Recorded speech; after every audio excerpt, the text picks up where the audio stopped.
Guys, good afternoon, no? Eto, nag-order tayo ng chili flakes. Sinuggest to nung kaibigan natin, no? Si Sir RBQP Lopez. Kaya, para daw mag-breed agad yung mga alaga nating African lovebirds, no? Eto, chili flakes, ihahalo sa pagkain nila. Para gigil na gigil sila lagi na, mag-breed. Yun, no? Maraming salamat sa kaibigan natin, no? At nabigyan tayo ng tips para mag-breed agad yung mga alaga nating African lovebirds.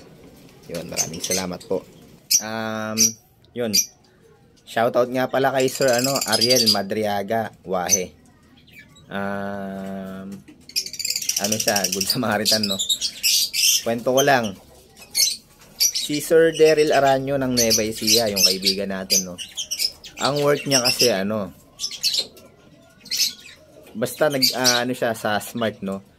Narong send siya dun sa tao kay Sir Ariel Madriaga Wahe. Nag-send siya ng 1,400 plus yata sa GCash. Yun, narong send nga siya dun. Si Sir Ariel naman, yun, napabuting tao, binalik yung pera ni Sir Daryl Aranyo. Kaya yun, shoutout sa iyo Sir Ariel Madriaga Wahe. Napakabait mo. Yun, sana marami pang katulad mo, no, na nagbabalik ng mga hindi sa kanila. Yun. Maraming salamat po. So yun guys, sinare ko lang sa inyo, no, yung natin. Tips nung kaibigan natin, tsaka yung Good Samaritan na nagbalik ng pera ni Sir Daryl, no. Yun. Maraming salamat po sa inyo, no.